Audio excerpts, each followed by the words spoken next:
So welcome to the Global Research Foundation, and it's my privilege to welcome you all here for this discussion on the Big Connect, which is based on Shelley's new book. So let me just very briefly introduce the panelists, although they don't require introduction. To my right is Shelley Chopra, who's the author of the book. She is extremely capable journalist who was managing the business shows for one of India's premier news channels at one point. She's also a Ramnath Goenka awardee for journalism. Then to her right we have Raheel Khurshid, who has the coolest job on the planet. Yeah, he sits and tweets. Yeah. And then he manipulates some, and then he trends some, and then he sends some up and he promotes them. Hopefully he'll be trending today, so we have you here on our show, on our panel. I'm on it. Yeah. On my left is Priyanka Chaturvedi, and she is here in her personal capacity because, as I was mentioning to her, the Congress Party doesn't have a view on social media You were yet. not supposed to say that. And we have Nitin Pai again on my left. And if there's anything the country is debating, he's tweeting about it. If you follow him, his hashtag is #I follow him. We would like to keep this on a more conversational format rather than plenary presentations. So I will start with Shelley. Maybe Shelley, you can tell us what this book is about, what motivated you to do this research that you put in probably a year or two in creating this book. What were the key findings? What are the implications of those findings? And probably you can also be a little provocative and tell us who's winning the social media connect. Yeah. So over to you, Shelley. Thanks very much, Samir, and thank you very much for hosting this event here at the ORF.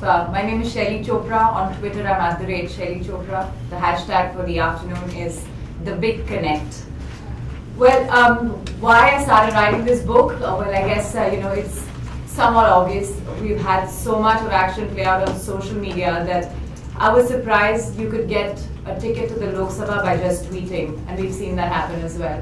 So, times have been very exciting. I went into a store to pick up a book on social media, which is how I started sort of penning things down. I was told by most bookstores that there was no book available that documented social media and politics, even obliquely, not even one chapter in possibly a sort of a multiple subject book. That got me thinking, not 2 years ago, just 3 months ago. I realized that there was no discourse available on social media in any sort of a book format, and there were all kinds of extremes available to see, from I would say the reluctant efforts put out by the Congress Party, the overly aggressive ones by Narendra Modi, and then we saw a BJP which was still trying to figure out whether they were on Modi's side of digital media or on their own side. So there was so much to interpret and see. So all that got me thinking, and I got down to write this book, and I think it just sort of went from one piece to the other. And then the Rahul Gandhi interview happened, and then after that I thought that was a good time to stop writing it and then pushing this book out. So it went into print just the day after the interview happened, and that, as you know, somewhat rounded off what started out as the biggest hashtag war of Pappu versus Faku a year and a half ago, and suddenly we were down with this interview which trended all over. So it really came full circle for the book, so to speak. So there were kind of interesting things that happened to me when I was researching this book. For example, I went and subscribed to all parties and what they had to say. The social world is polarized, and I think it's something that they've learned from the news world where I have been all these years. Only negative stories love to trend.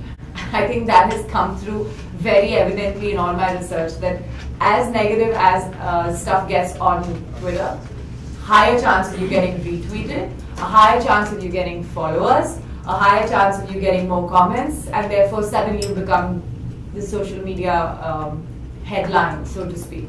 So I think the interest around social media has been centered around perhaps a second nature of people, which is being vitriolic and angry and upset.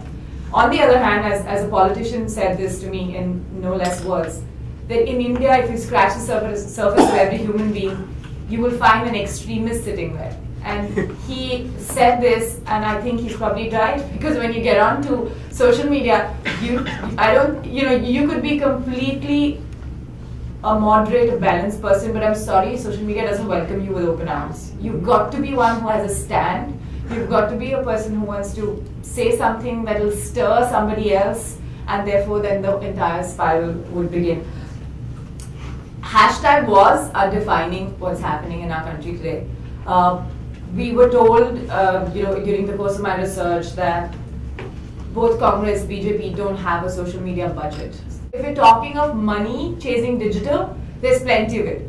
But I don't know how much intelligence is being put into how social media is being deployed. I think everybody says, I want to be here too. So it's a whole Me Too activity in this election because nobody wants to be left out and everybody wants to try try some effort in the digital story. I think, so I'm not going to take too much time, but let me raise some of the interesting things that the book tries to highlight.